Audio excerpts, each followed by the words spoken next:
एक तो बोध हो गया है। बोध के दो प्रकार हैं, अनुभव मूलक बोध और अनुभवगामी बोध।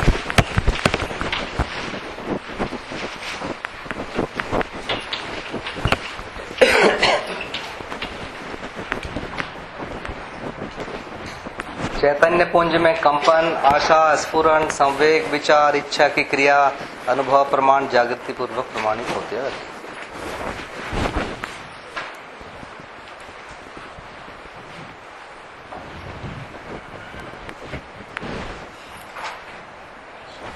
स्फुरण मतलब जागृति के लिए जो प्रेरणा है।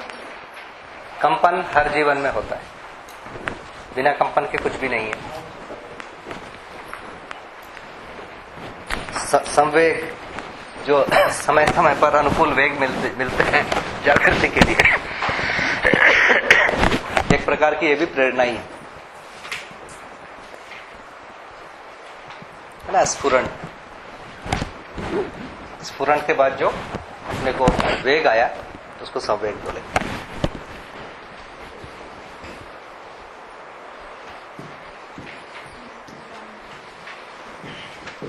अनुभव और ठीक, यह है आत्मा में अनुभव। उसी अनुभव का जो परावर्तन है उसको अपन प्रमाण कह रहे हैं। बुद्धि में जो क्रिया है बोध है, और इसको अपन कहते हैं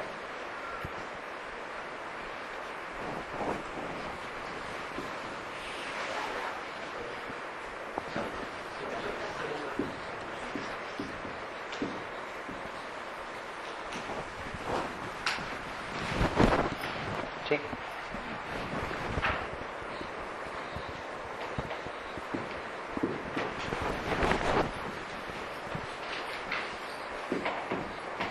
चिंतन,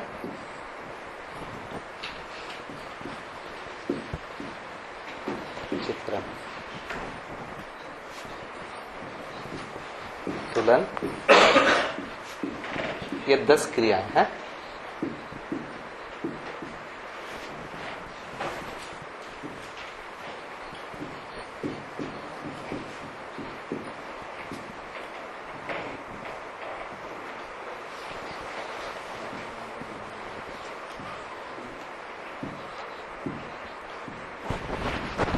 ये हम लोग 10 क्रियाओं को 2 महीने से सुनते आ रहे हैं।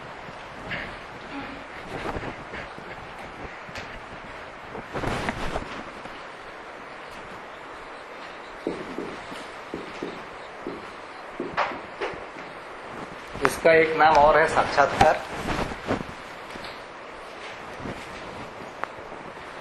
इसका एक नाम और है अवधारणा।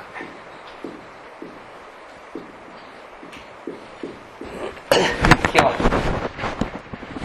मानव जो शुरू करता है, मतलब है जीवन में जो शुरुआत होती है मन से शुरुआत होती है। इसको मन कह रहे हैं ना, मन, वृत्ति, चित्त, बुद्धि, आत्मा। तो जीवन जो जीवावस्था में शुरू कर रहा है वो कहां से शुरू कर रहा है? मन से। ये यहां से जीवन कोई कार्यक्रम को शुरू करता है अपने जागृति को प्रारंभ करने के लिए। मानव परंपरा में आता है तो मन से थोड़ा सा वो ऊपर हो जाता है। इसके बाद धीरे धीरे और आगे बढ़ता है। विधि यही है, नीचे से ऊपर जाना है। तो ये जो प्रक्रिया है नीचे से ऊपर जाने की, ये वाली जो गति चलती है, इसको अपन कहते हैं अनुभवगामी। गामी माने जाना, गमन करना, अनुभव की ओर जाना, इसको क्या बोलते हैं? अनुभवगामी। सब में अनुभव हो जाता है, उसको अपन नाम देते हैं अनुभव मूलक।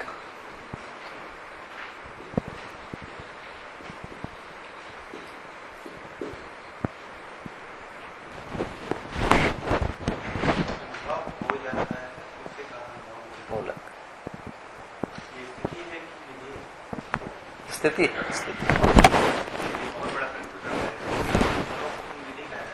ये विधि है, ये स्थिति है।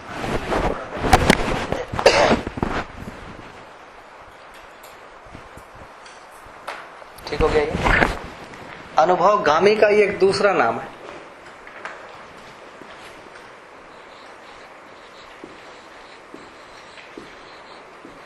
अध्ययन या विधि।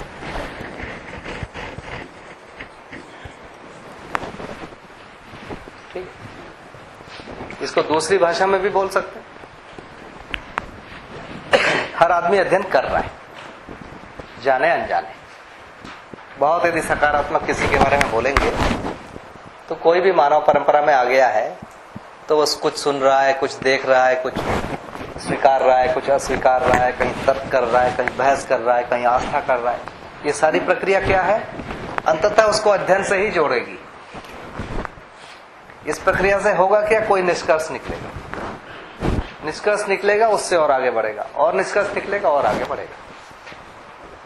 तो ये जाने अनजाने चल रहा है। ये क्योंकि जाने अनजाने चल रहा है, उसका जो नाम है जागृति क्रम है उसका नाम।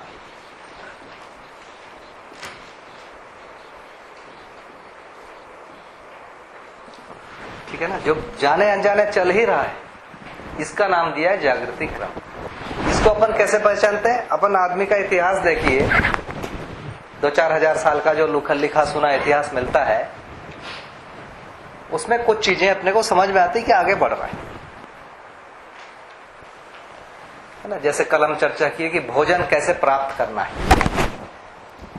एक समय इस धरती पर ऐसा रहा होगा किसी एक इलाके में जहां लोग सैकड़ों वर्षों तक केवल भोजन की खोज में लग गए, सैकड़ों वर्षों तक भोजन बनाने की विधि में उलझे रहे। उस समय कुछ और नहीं सोचता था, मुख्य अनुसंधान वो रहा।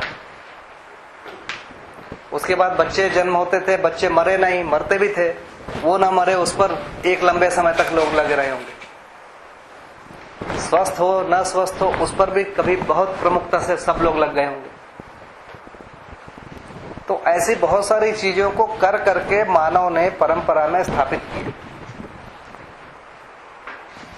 और ये कैसे स्थापित होता था? कोई एक आदमी किसी काम में ज्यादा लग गया तो धीरे धीरे वो अधिक समय होने के बाद उसके पास बहुत सारी सूचनाएं और घटनाओं का फल उसके पास रहता था। उस आदमी की बड़ी इज्जत होती थी कि ये जानकार है। उसको कई अलग अलग लोगों ने कई जगह अलग अलग नाम दिए, लेकिन मानव समुदाय में ऐसे लोग हमेशा रहे। ये इसको पर क्या करें? परंपरा में जो चीजों को देखा उसको उन्होंने जांच कर रखा। तो जागृति क्रम है, इसको कोई बना नहीं रहा है, कोई रोक नहीं रहा है। जागृति क्रम को ही अपन अध्ययन विधि कह रहे हैं। मतलब अध्ययन विधि कहाँ जरूरत है? जागृति क्रम में। ये जो टूटी फूटी और छितरी हुई जो घटनाएं हैं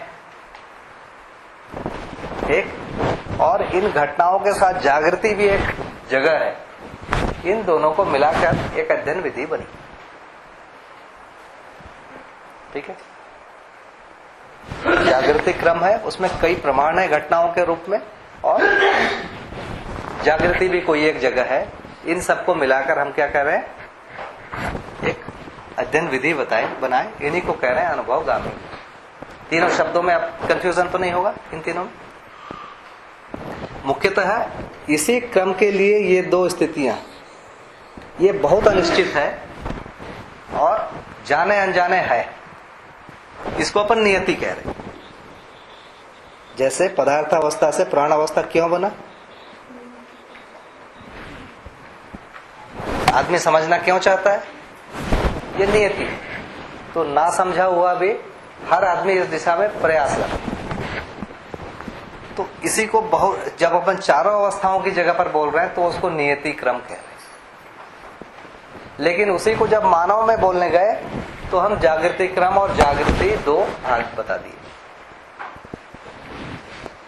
और जागृति क्रम में जो विधि है उसका नाम है अध्ययन विधि। एक आदमी जो जागृति क्रम में है, इसी को हम बोल रहे हैं अनुभव के लिए प्रयास कर रहा है, इसको हम अनुभवगामी कह रहे हैं।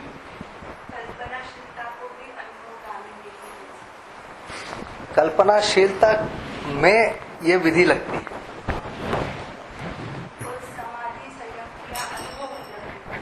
नहीं, समाधि संयम जो है वो जागृति क्रम में विधियां हैं। हाँ, अनुभवगामी विधि है।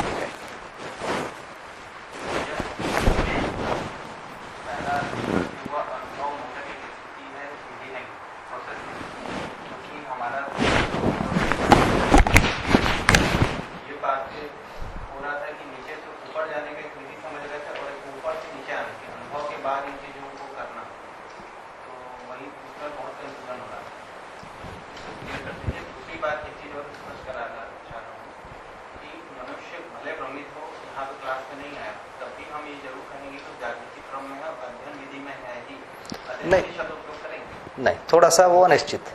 जागृति क्रम में बोलिए, जागृति क्रम में अध्ययन कर रहा है ये बोलिए। अध्ययन विधि मतलब है जब वो निश्चित हो, थोड़ा सा ज्यादा वो स्पष्ट हुआ। विधि के लिए क्या है, लक्ष्य और ये नीचे वाली दोनों स्थिति को जोड़ना जरूरी है, तब विधि है। बहुत ज्यादा ट्रायल एंड एरर है। जैसे साइकिल सीखना, जब आदमी साइकिल सीखना चाहता है वो ट्रायल एंड एरर है कि नहीं है, लेकिन एक आदमी सीखा हुआ भी है। अब आप क्या बोलोगे,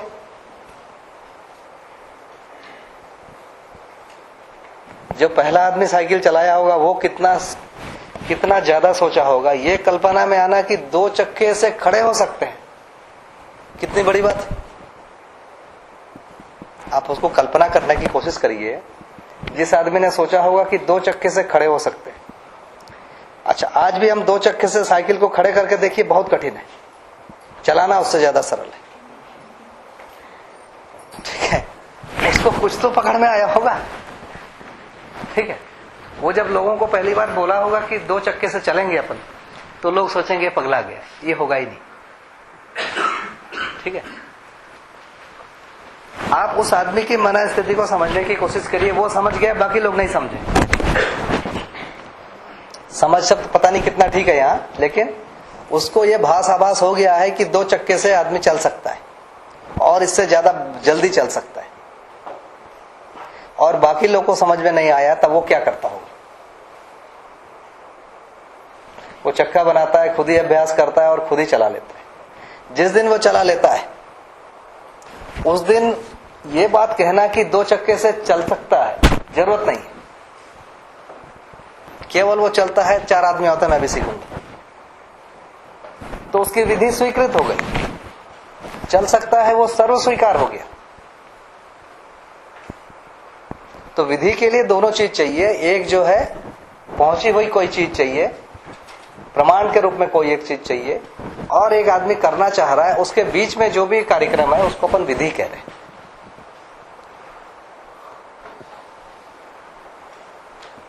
ठीक है, ये ऐसी कोई विधि अस्तित्व में तो नहीं है कि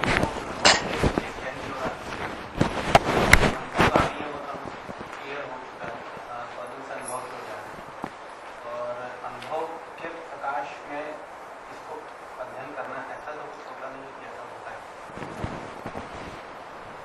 अभी साइकिल के उदाहरण को ले लीजिए पहले, बहुत छोटा उदाहरण। देखिए, बहुत अपन ऐसी जगह नहीं जाए जहां अपन फंसेंगे। एक आदमी साइकिल चला रहा है, उसको आप क्या कुछ भी नाम दो, ठीक है। उसके बाद दूसरे आदमी के लिए साइकिल चलाना आसान है कि नहीं?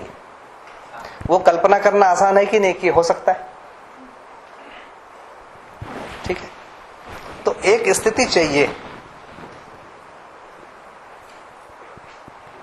तो एक ऐसी स्थिति जिसमें आदमी सुखी हो सकता है, उसको अपन जागृति कह रहे हैं, और वहां तक पहुंचने के जो रास्ते हैं उसको जागृति विधि या अनुभव विधि, अनुभवगामी विधि या अध्ययन विधि कह रहे हैं।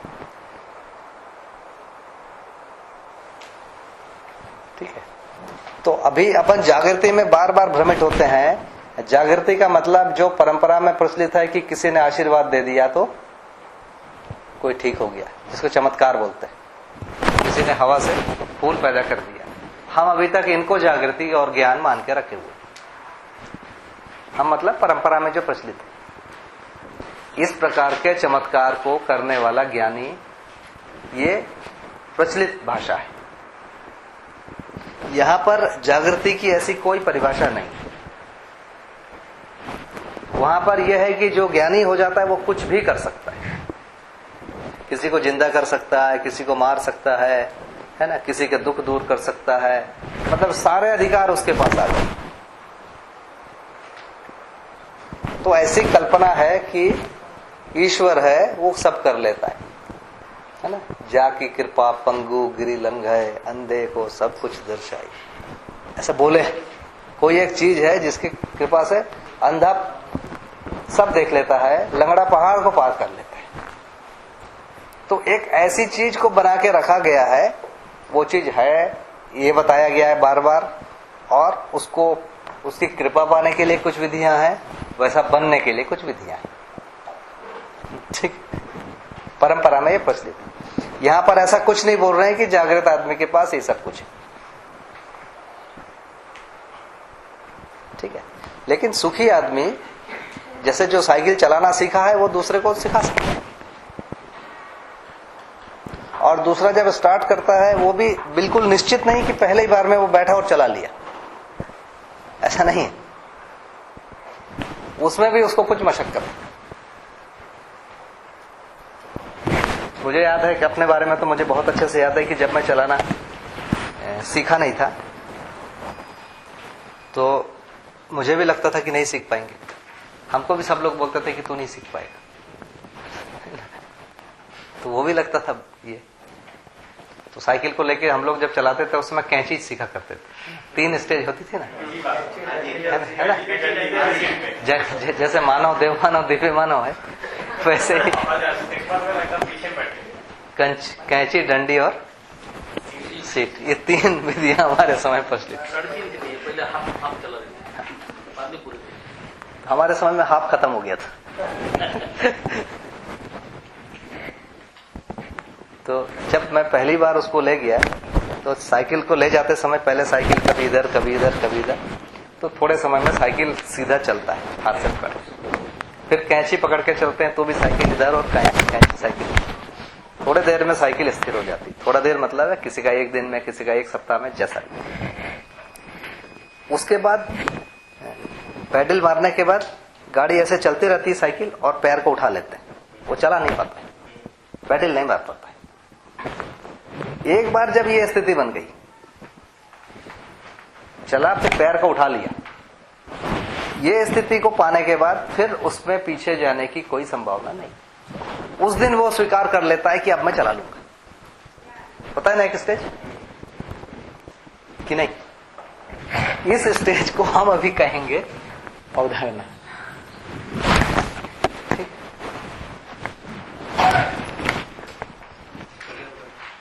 मतलब मैं सही तरीके से जी लूंगा, ये तरीका है। जब वो आ गया उसको अपन कह रहे हैं अवधारणा।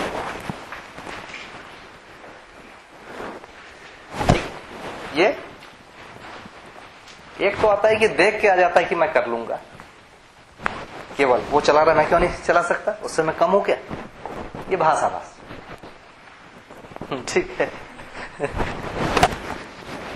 पहला आदमी चलाया, वो दूसरी विधि, उसके लिए कोई विधि नहीं है, ठीक है, वो हो गया। लेकिन जब दूसरा उसको देख के चलाया, वहां से अपन विधि की बात करेंगे। तो दूसरे ने पहले को देख लिया, बोला मैं भी इसको चलाना चाहता हूं। वो डरता भी था, पूछा क्या मैं चला सकता हूं, बोले हाँ बड़ा आसान चला सकता। तो वो आश्वासन भी देता है कि तुम चला लोगे, ठीक है।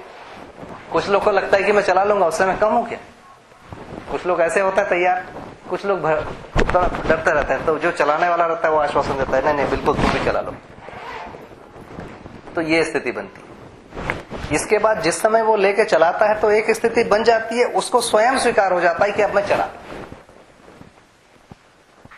पता है। उसके बाद वो चलाने लगता है, ठीक है ना। यही तो स्थितियां होंगी। तो अध्ययन विधि में एक स्थिति आती है कि जब वो चीजों को ठीक पूरा समझ जाता है कि यही सब चीजें हैं,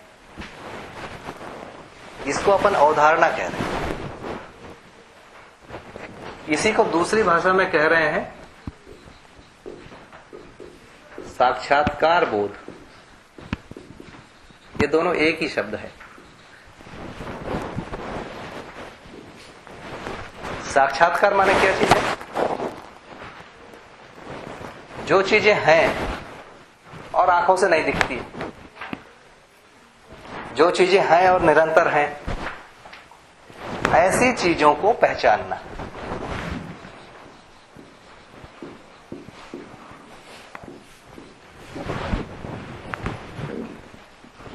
किन चीजों को? निरंतर रहने वाली चीजों को।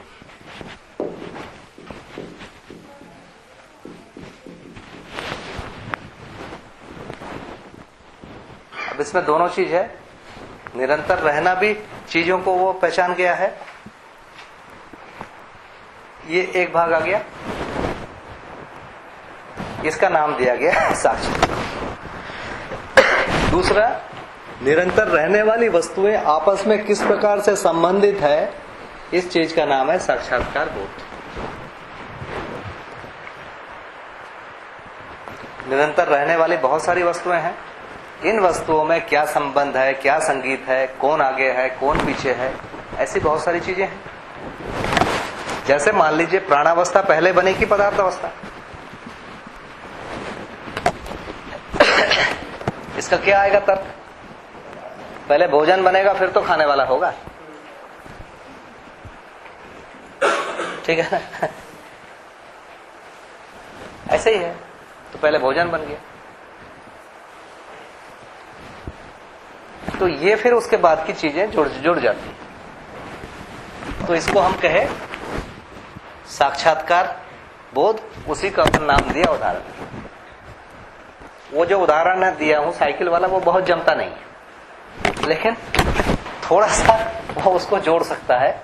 उससे बढ़िया उदाहरण अभी तक हमको समझ में नहीं आया। वो बढ़िया है कि हम लोगों ने डांबर रास्ता का भी बात किया था, और साइकिल उस पर बढ़िया से निकल ठीक बैठ गया।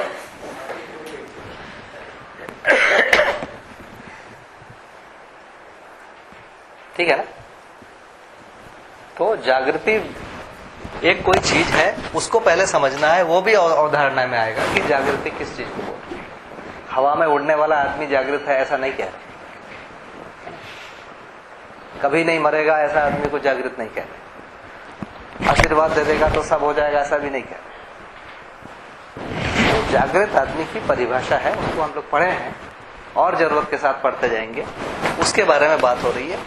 तो उस चीज को निश्चित रूप से समझ लेना ऐसा ही है, इसका नाम है साक्षात्कार बोध। साक्षात्कार क्या है? जो निरंतर रहने वाली चीजें हैं, जैसे न्याय है, जैसे जीवन है ना, जैसे व्यापक है।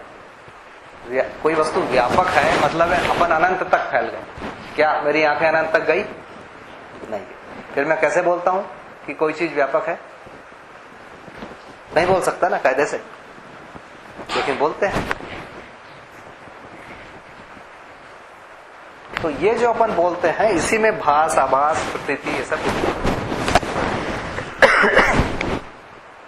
तो इसकी जो स्थिति है, जहां पर निरंतर रहने वाली चीजें पूरी समझ में आ गई और इन चीजों के सारे आपस के संबंध है वो समझ में आ गया, हम लोगों ने उसका नाम दे रख दिया अवधारणा, या इसी का दूसरा नाम रखे साक्षात्कार को। ठीक है? इसके बाद साइकिल चल गई मान लो, जब साइकिल चल गई तो वो अनुभव है, वो प्रमाण है। तो वैसे जागृति समझ में आ गई, इसके बाद जागृति के बहुत सारे आचरण हैं। जीने में कुछ, व्यवहार में कुछ आचरण है, व्यवसाय में कुछ आचरण है, और समझने और समझाने की जगह पर है। इन सब चीजों को हम टेस्ट करते हैं। तो यदि जिस क्षण ये समझ में आना आ गया और जीना बन गया, उस क्षण का नाम है अनुभव।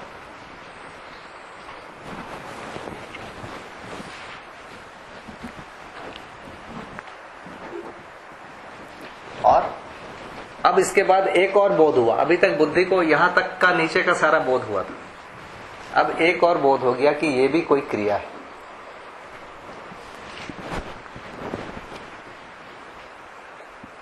ठीक है? पहले तो ये सब हो गया, इन सबको मिटा देता हूं।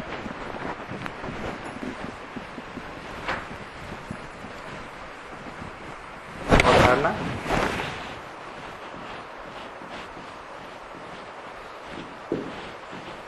इसको सा बो लिख दिया, साक्षात्कार बोध। ठीक है। साक्षात्कार बोध में क्या चीज का बोध हुआ बुद्धि में?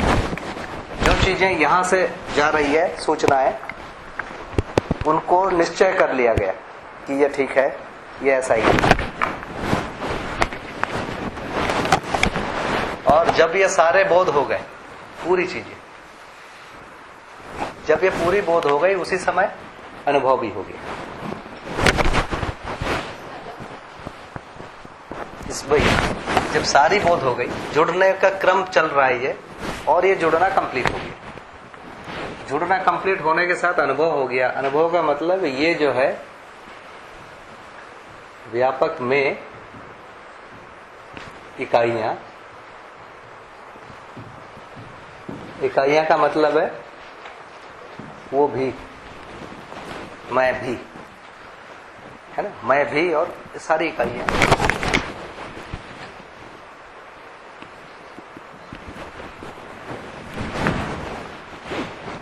ये वाला भाग आ गया, इसको अपन कहे अनुभव, या इसी का नाम है परमानंद। और इस समय बुद्धि में भी एक और चीज होता है, ये वाली चीज बोध हुई। अनुभव भी कोई चीज होता है ना, और इसको नाम दिया गया बोध या अनुभव बोध।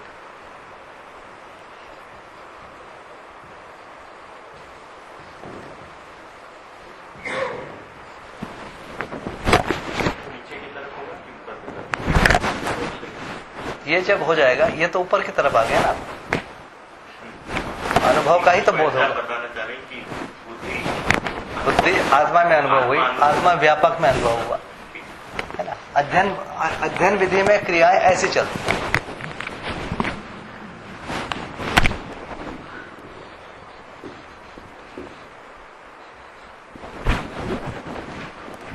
ये अध्ययन विधि पूरा होने पर इस प्रकार की चीजें हो गई। इसके बाद जो जीना है, फिर ये पूरा एक साथ हो।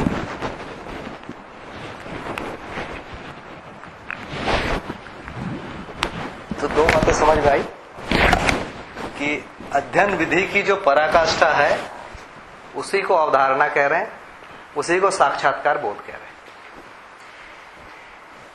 और इसी की पराकाष्ठा होने पर ही अनुभव है और अनुभव का बोध।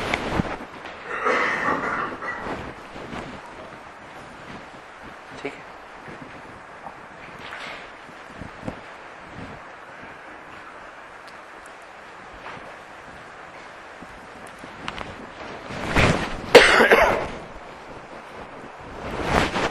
जैसे मन है फिर वृत्ति चित्त ये सब है, तो मन वृत्ति से संतुलित है, कैसे करके सब। तो अभी जो शुरू करें, हम नीचे से शुरू करें, तो हम हमारा जो अभी प्रयास है वो वृत्ति से संतुलित हो जाए, पर अभी वृत्ति का संतुलित नहीं होगा, तो ये मुश्किल काम है। फिर मतलब ऊपर से करना तो आसान है, वो पहले समझ में आती है, उससे और कंट्रोल होता है। पर नीचे से शुरू करना, तो अगर इससे ये कंट्रोल करना तो पहले ये कंट्रोल होना जरूरी है। बिल्कुल सही बोल रहे हैं। ये कैसे चलेगा? तो अभी होता कहाँ क्या है? तो ये शरीर है, ऊपर व्यापक है ना। मतलब आदमी के पास दो ही आधार हुआ, एक तो व्यापक में संपृक्त होना एक आधार हो गया, या दूसरा शरीर से चिपके होना एक आधार हो गया। तीसरी कोई जगह नहीं है ना। ठीक है ना। अब जब इससे चिपके हैं तो इसके संकेत के हिसाब से चलो, शरीर के संकेत के हिसाब से। तो शरीर के संकेत के हिसाब से जब चलते हैं, तो कभी खाना खा लिए, कभी सो गए, कभी अच्छा लग रहा है दौड़ रहे हैं, तो कभी पैर टूट गया, कभी बीमार हो गए, ये सब हो गया। तो जब शरीर थक गया तो फिर ये यहाँ पर काम होता है कि भाई इसको और लंबा कैसे खींचे, बीमार ना पड़े, खाने का भी मजा आए। तो वहां कुछ काम हुआ तो कुछ नियम बन गए, नहीं रुक रुक के खाओ, या इसके बाद ये खाओ और इसके बाद ये खाओ, एक कार्यक्रम बना। अब ये है, ये कार्यक्रम कहां पर तय होता है? विश्लेषण, चित्रण, इस जगह पर आदमी तय कर लेता है। इस जगह पर कुछ नियम बने, मतलब नियम बने मतलब ये ठीक है, ये ठीक नहीं, ठीक है। इस जगह पर चित्रण, विश्लेषण, खाना पीना, साथ रहने के भी इसमें नियम आ गए कि भाई उसको, ये नियम बने, शरीर ही उसका आधार हुआ। शरीर, जलवायु, ये सारी चीजें इसके साथ आकर ऐसे बहुत सारे नियम बने। अब वो नियम क्यों नहीं कर पा रहे हैं उसके बावजूद, जैसे रुक रुक के खाना, तब मजा आएगा, लेकिन ये तो विचारों में है, लेकिन करने की जगह पर हम देखते हैं कि नहीं अभी खाऊंगा, सारी बात खत्म, ठीक है ना। तो ये जो चीजें हैं इस पर हावी नहीं हो पा रही है ना, शरीर इस पर ही हावी हो जा रहा है बार बार। इसीलिए इतना उपदेश दिया है कि सदा सच बोलो, नहीं बोलवाया, आदमी बोल नहीं पाया, ठीक है। बड़ों का सम्मान करो, नहीं कर पाया। तो इस जगह पर बहुत उपदेश और आदमी नहीं कर पाया, कभी कभी किया, लेकिन एक दिन गुस्सा फूटा और सब बराबर कर दिया, वो सब खत्म। ऐसा किया कि महाभारत हो गया, जहां बहुत सह लिया अब नहीं सहेंगे। तो ऐसा हर आदमी की जिंदगी में एक आध बार हो ही जाता, ठीक, या ज्यादा आदमी की जिंदगी में हो जाता। तो ये पाया गया कि ये इससे काबू में नहीं आ रहा है, ये इससे काबू में नहीं आ रहा। उस समय क्या सोचा गया कि भाई काबू करने की क्या विधि करो? तो किसी ने बोला शरीर को नियंत्रित करो, मन नियंत्रित करो। शरीर को कैसे नियंत्रित करो? कोई ऐसे खड़ा है, कोई ऐसे खड़ा है, कोई ऐसे खड़ा है, कोई ऐसे खड़ा है, कोई ऐसे खड़ा है, कोई बैठा हुआ है। इस ढंग से बहुत सारी विधियां हुई। ये माना गया कि शरीर को नियंत्रित करने से मन नियंत्रित, वो नहीं। फिर दूसरा फॉर्मूला है, नहीं, जब गुस्सा आएगा ना, तुम अपने सांस को गिनना तुरंत, तो गुस्सा खत्म हो जाएगा। तो छोटा मोटा गुस्सा में तो सांस गिना जाता है।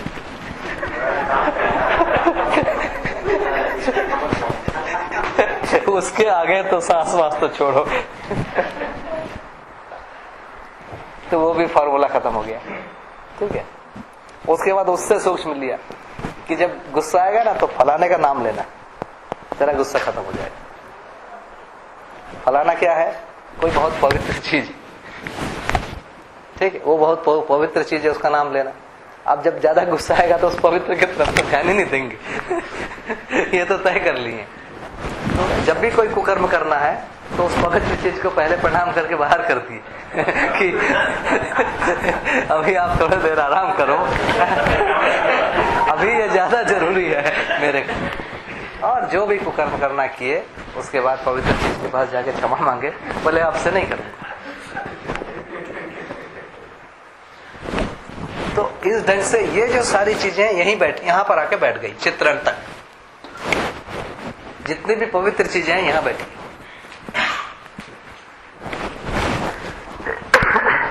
इन्हीं चीजों पर हम कहते हैं प्रतीक। यहां बैठी है, कुल मिला के यहां बैठ गई एकदम, इसके सबके मिले जुले इस जगह पर। इसी को हम नाम दिए प्रतीक। बहुत सारे पवित्र प्रतीक, और कई बार पवित्र प्रतीक में काम नहीं चला तो उसके बाजू में अपवित्र वाले भी रख दिए, इससे बचो, ठीक है। दोनों सीमाएं बना दिए कि कहीं गड़बड़ हो रहा है तो भैया ये तो नहीं होना चाहिए। और ये जितनी भी चीजें हैं ये फिर अंत में सार्वभौम नहीं हो पाए।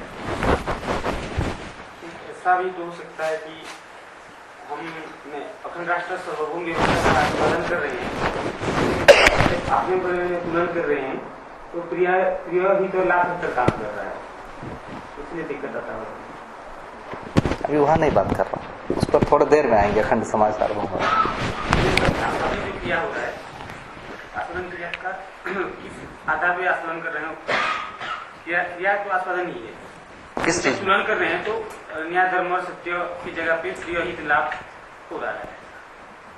अब किस चीज की बात कर रहे हैं मेरे को समझ में नहीं ये जो आगे आएगा। है ना। तो इतनी बात समझ में आई कि दबाव तो यहां से है और इस दबाव को इन सब विधियों से हम नहीं हटा पा रहे कुल इतना। तो ये बात तो तय है कि कभी भी ये काबू कैसे होगा, इसके ऊपर ये हावी होना पड़ेगा, शरीर पर ये हावी होना पड़ेगा, इस पर ये यहां तक होने से पूरी बात, ये तो तय है ना। जितने महापुरुष है वो बता गए। ठीक है भाई, अब नहीं होगा। मतलब अरे बोलने वाला मैं हूं, ये कहां से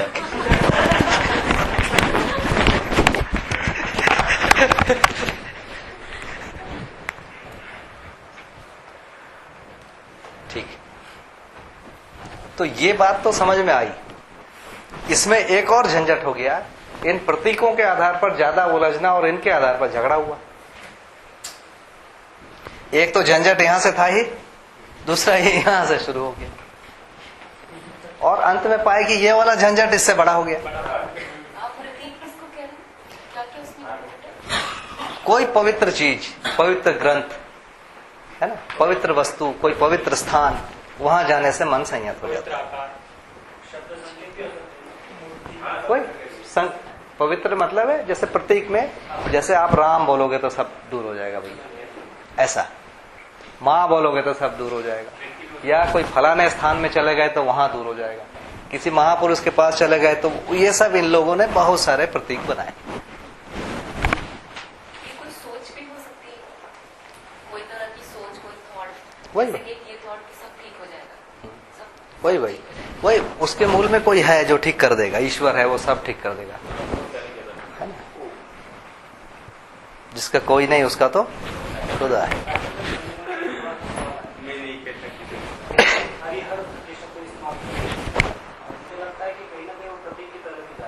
ठीक है, चलो उस पर बाद में बात करते हैं।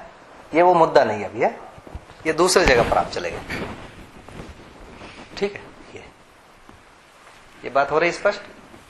तो यहां से एक झंझट था ही, ये एक और आ गया और पता चला ये इससे ज्यादा हो गया। तो अब डबल झंझट में आदमी उलझ रहा है। ठीक है ना। अब यहां पर जो भी प्रतीक है, इन प्रतीक को, ये मतलब है प्रतीक का मतलब है सही और गलत के लिए कुछ प्रतीक हो गए, है ना। कहीं भी जो भी प्रतीक है उसके मूल में सही का प्रतीक बनता है और गलत को भी अलग से पहचाना गया। पवित्र चीज मतलब है जो एकदम सही है। तो पवित्र चीज का प्रतीक बनाया गया, इसके साथ साथ अपवित्र चीज का प्रतीक बनाया गया और उस प्रतीक को मानने की बात हुई। इसमें एक और चक्कर आ गया कि ये जो पवित्र चीज है स्थान पर हर स्थान पर अलग हो गया, है ना, हर व्यक्ति के लिए अलग हो गया, तो ये झंझट बने। तो अब ये प्रतीकों पर अपन फिर से एक बार पुनर्विचार करेंगे कि ये जो प्रतीक है ये सार्वभौम हो जाए, वो जो पवित्र चीज है वो क्या चीज है और सार्वभौम हो जाए, सार्वकालिक हो जाए, हर आदमी के जीने में आ जाए, हर आदमी चाहता है वो चीजें हो जाए। तो यहां पर थोड़ा सा काम हुआ, तो हम देख रहे हैं कि ये इस स्तर के नीचे हो ही नहीं पा रहे। मतलब है अवधारणा या बोध या इस स्तर में आने के बाद ये सारी चीजें हो जा रही है और इससे जैसे ये स्टार्ट होता है तो ये सारी चीजें कमजोर हो जाती है। ठीक है, तो ये वाला क्या है, अभी विधि है। तो जैसे मान लीजिए मैंने इस विधि को सुना, है ना, सुनने में 2-4-5 साल लगे, इसके बाद करने में कुछ साल लगा। अब ये देखना है कि इतना दिन करने के बाद मेरे में ऐसा कुछ हुआ कि नहीं, इस प्रकार की कोई नियंत्रण बन रहा है कि नहीं बन रहा है। प्रमाण उस जगह पर है ना। कोई भी विधि है उसका प्रमाण क्या होगा, उसका प्रमाण तो कोई ना कोई आदमी होगा। तो ये हम अपने जीने को देखते हैं कि भाई पहले मैं कैसा सोचता था, आज कैसा सोचता हूं, मेरे सोचने में कितना ज्यादा ये था। तो ये जो चीजें हैं ये एक प्रकार से हमको मतलब अपने लिए ये आश्वासन है कि नहीं, ये अच्छी दिशा में हम जा रहे हैं, झंझटें कम है, झगड़े कम हो गए, ये हो गया। कम हो गया क्या? बहुत दिनों से हुए ही नहीं, ऐसा लग रहा है। इसी चीज को चिंतन कह रहे हैं। तो जब अभी तो इसको चिंतन किया है, जैसे आपने प्रतीक की बात कही, तो जो प्रतीकों का बात है, प्रतीक है, तो इस चीज को प्रतीक माना गया, जैसा भी है, तो वो प्रतीक भी तो कहीं किसी चिंतन से, कोई साक्षात्कार से आया, ऐसा नहीं होगा? हाँ, हो सकता है आया हो, है ना। तो उसको कैसे देखेंगे कि एक तो ये चीजें अस्तित्व में हैं पहला, और ये निरंतर हैं। इन दो चीजों के बिना तो कोई चीज नहीं बनेगी ना। तो ये जो चीजें हैं, निरंतर हैं वाली चीज, ये शिक्षा में नहीं आ पाती। एक समय तक तो ये मानव परंपरा में बहुत हावी थी, लेकिन एक आदमी ने एक दिन कुछ एक दूसरी चीज बोल दिया। जैसे बहुत प्रसिद्ध कहानी है ना, जैसे चर्च में पोप का काफी प्रभाव था, बाइबल का काफी प्रभाव था। तो किसी समय किसी एक वैज्ञानिक ने कुछ बोला कि पृथ्वी जो है वो सूरज के चारों तरफ घूमती है, सूरज नहीं घूमता है। अब ये जो धर्म ग्रंथ एकदम सही हैं, एकदम पवित्र हैं, अब दो ही चारा है, या वो आदमी रहे या वो धर्म ग्रंथ रहे। तो पहला वाला चारा खत्म हुआ, आदमी नहीं रहेगा, ये फैसला किया गया, मर गया। लेकिन आदमी जो बोल गया उस पर कुछ लोग सोचते रहे, अब वो भी एक प्रकार का ग्रंथ बन गया, उस लाइन में सोचने वाले लोग हो गए, और धीरे धीरे वो चीज बढ़ती गई और बहुत सारी चीजें फिर सही निकली। कुछ चीजें सही निकलने के बाद ये पाया गया कि ये पूरा जो ग्रंथ है वही बेकार, ऐसा मान लिया गया, ये चीजें खत्म हो गई। दूसरा, उन ग्रंथों में भी बहुत सारी ऐसी चीजें थी कि भाई स्वर्ग में जाओगे तो क्या करोगे, अरे कोई काम नहीं है और मजा लो, है ना। जो चीजें यहाँ सब मना है वहां तब सब मिलेगा, ठीक है।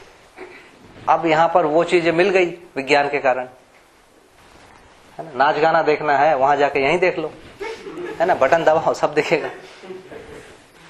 तो वो जो भी वो बोलते थे उसमें से कुछ भाग वो कर लिए, है ना। जैसे ज्ञानी आदमी दूर की चीज देख लेता है ना, यहाँ आप बटन दबाइए और सब देख लीजिए दूर की, सब हो गया ऐसा। तो ये सब होने से वो वाली भी मान्यता कमजोर हो गई कि विज्ञान सही है और वो गलत है। टेलीपैथी होता था, अभी तो रोज अपन टेलीपैथी कर रहे हैं, है ना, कान में लगाए बात कर ली हर एक से, टेलीपैथी तो है। तो जो चीज कल्पना किए थे उससे वो होगा, उससे तो हुआ नहीं पर दूसरी विधि से हो गया। अब इसमें दोनों बात हो गई, जो पहली विधि थी, प्रचलित विधि थी, उस पर शंका हो गई, उसकी जो अच्छाई है उसको भी छोड़ दिए, दूसरी विधि को लेकर चले। दूसरी विधि से दूसरे संकट आ गए, आदमी स्वेच्छाचारी हो गया, जो थोड़ा बहुत एक दूसरे का लिहाज था वो भी खत्म हो गया, है ना। रोग ज्यादा बढ़ गए, है ना, अभाव हो गया, बेरोजगारी हो गई, युद्ध हो गया, ये सारे भय और बढ़ गए। तो अब लगता है कि यार ये भी कोई गलत दिशा में चले गए, ठीक है ना। एक एक्सट्रीम को पकड़ के दूसरा, दूसरे को पकड़ के दूसरा।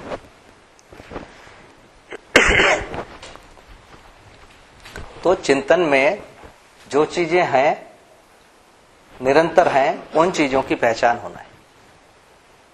ये प्रक्रिया को साक्षात्कार कह रहे हैं, और यही साक्षात्कार जब स्थिर हो जाता है, स्पष्ट हो जाता है हम उसमें, इसका नाम अवधारणा है।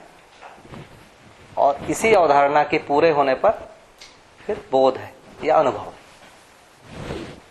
और अनुभव के बाद जो बोध होता है उसका नाम है अनुभव बोध। और उसके बाद जो ये वाली प्रक्रिया है इसको अपन कहते हैं चिंतन। मतलब एक अनुभव मूलक में चिंतन कहलाता है और अध्ययनगामी में साक्षात्कार कहलाता है।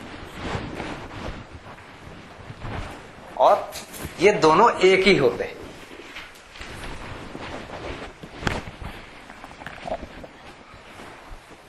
मतलब अध्ययन विधि से कोई आदमी न्याय को समझेगा और अनुभव मूलक विधि से समझेगा तो दोनों एक ही होगा। यही एक जगह है जहां पर आदमी अध्ययन के अनुभव के आसपास आ जाता है। ठीक है ना। यही वो संभावना है कि एक आदमी यहां से छूट के यहां से ऑपरेट हो सकता है।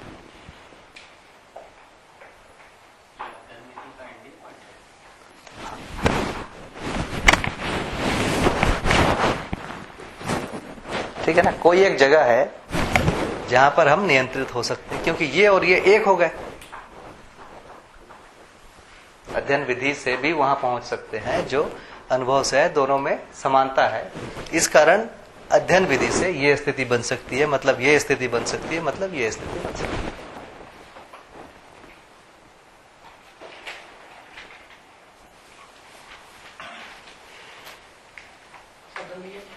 इसमें मुझे ये समझाइए कि साढ़े चार क्रियाओं में कोई चीज समझ के कोई करता है, कोई दमन करके करता है, इसका मैकेनिज्म किस तरह से होता है? मैं कोई चीज को दमन करके करता हूं, समझ के वो क्या होगा, किस तरह से? देखिए, अपन ये नहीं कह सकते कि इस विधि से जैसे शमन करके या दमन करके कोई नहीं जी पाएगा। ये है कैसे होगा क्या? है ना, कोई ना कोई, कुछ लोग जी सकते हैं, अधिकतर लोग इस विधि से नहीं जी पाएंगे, ये कह रहे हैं। ठीक है ना, बस इतना ही कहना जा रहा है इसमें। अब शमन करना या दमन करना कहां से है? तो दोनों यहां से हो सकता है, और यहां से होगा तो शमन नहीं होगा, दमन तो होगा ही नहीं। शमन का मतलब क्या है? शमन का मतलब वो शांत हो गया। समझ के साथ। हाँ, जैसे भूख है, भूख समझ के शांत होगा क्या? उसको प्राप्त करने की विधि से शांत होगा, इसको ऐसा बोलिए। और दूसरा भूख है तो पड़े रहे, दबा के शांत हो गया। तो अभी जो शमन है वो सकारात्मक विधि से नहीं पता चलता। शमन की भाषा बहुत है, सकारात्मक विधि से शमन नहीं, मतलब नकारात्मक से शमन नहीं। तो यदि आप इस ढंग से किसी चीज को देखने जाएंगे कि सही को जियो और गलत को छोड़ दो, एक भाग है। दूसरा भाग है सही को भी छोड़ो, गलत को भी छोड़ो। जैसे आजीविका, रोटी भोजन करना, भोजन कमाना। ये यदि बोल दिया गया कि भोजन कमाना ही अपराध है, तो क्या करोगे?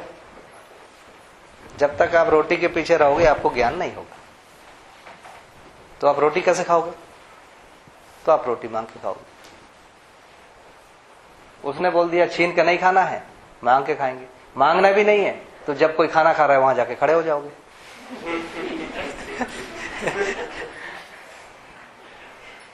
ठीक इतना ही हुआ है।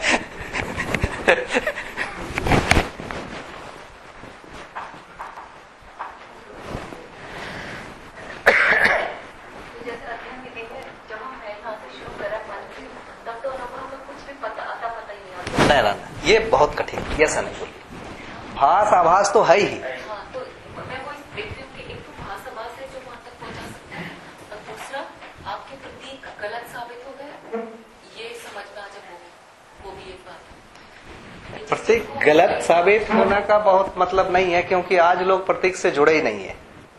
हाँ, तो वही मतलब क्या नहीं है उसका कोई रोल, तो कुछ मतलब है बहुत थोड़े से प्रतीक जुड़े हैं, बहुत ज्यादा प्रतीक अब आदमी की जिंदगी में जुड़े नहीं है। हम लोग जिस जगह पर अभी हैं, और जैसे साइंस एक प्रतीक है, साइंस कुछ चीजों को सही तक बता भी रहा है, कुछ तो बता ही रहा है, पूरी बात नहीं बता पा रहा। धर्म भी कुछ तो बता ही रहा है। तो भास आभास की जगह पर, जैसे इस जगह को हमने भास कहा, इसको आभास कहा, इसको प्रतीति कहा,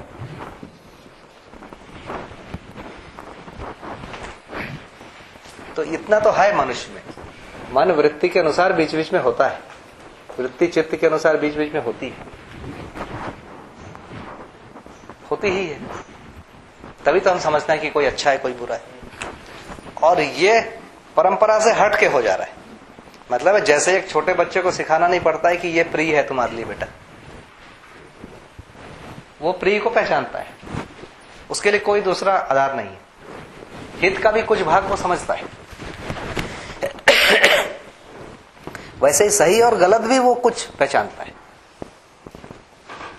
और इसको बढ़ाने के लिए संभावना है। तो शिक्षा का मतलब है जो भास है वो आभास में पहुंच जाए, जो भास आभास दोनों है वो प्रतीति में पहुंच जाए। प्रतीति माने उदाहरण।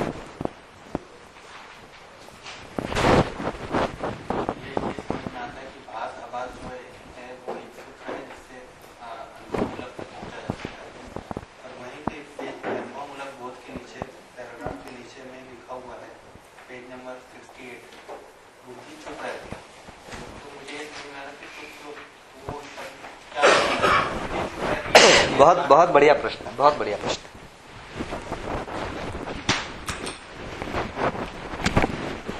बहुत ज्यादा हो गया है ना।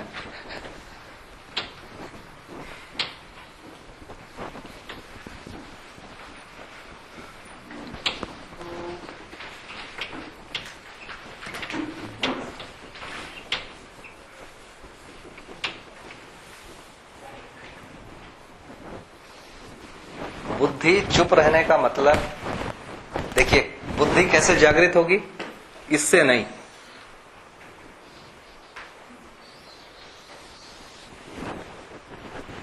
अवधारणा जब तक नहीं बनेगी,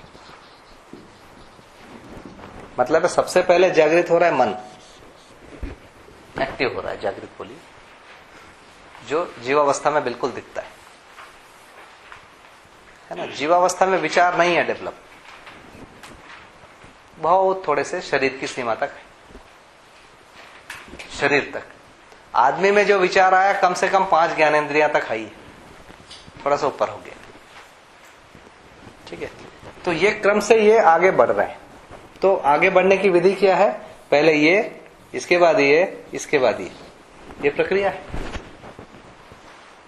तो जब तक केवल ये है और ये सब काम नहीं कर रहे हैं तब तक आप क्या बोलोगे इसको? नहीं, ये चुप है बोलेंगे। जब केवल ये है और ये सब नहीं है तो क्या बोलेंगे? ये सब है कि नहीं? क्रियाएं तो बंद नहीं होगी ना। कोई परमाणु है तो उसके अंदर के मध्यांश क्रियाशील हैं, प्रथम परिवेश सब, द्वितीय सब क्रियाशील है। तो क्रियाशील होना एक भाग है, इसका इस पर प्रभाव होना ये दूसरा भाग। जैसे जड़ में क्या होता है और चैतन्य में क्या होता है, थोड़ा सा ये अंतर है।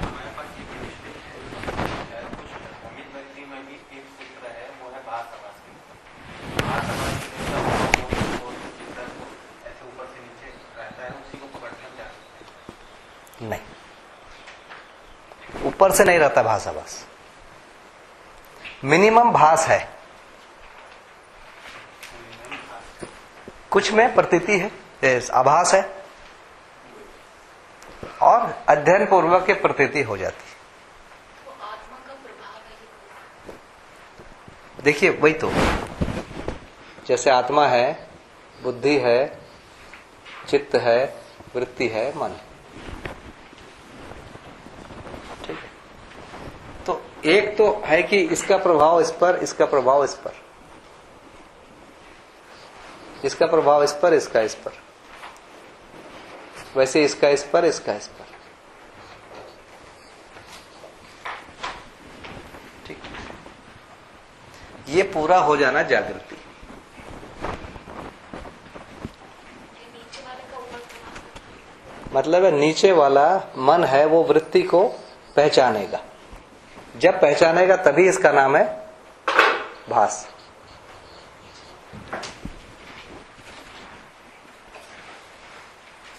ठीक है, ये वाला जब वृत्ति को पहचानेगा तब इसका नाम है आभास। ये जब इसको पहचानेगा तो इसका नाम है प्रतीति।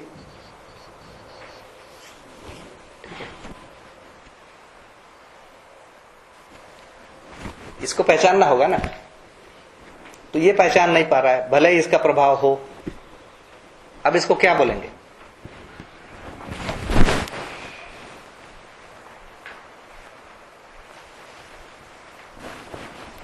तो हर एक में ये दोनों हो रहा है। आत्मा के स्तर पर भी एक, इसको अपन प्रत्यावर्तन और परावर्तन कह रहे हैं। ये जो चीज है ना, जैसे इस लेवल पर देखेंगे तो इसको परावर्तन कहेंगे, इसको प्रत्यावर्तन कहेंगे। इस लेवल पर देखेंगे तो ये प्रत्यावर्तन है, ये परावर्तन है, ये प्रत्यावर्तन है, ये परावर्तन।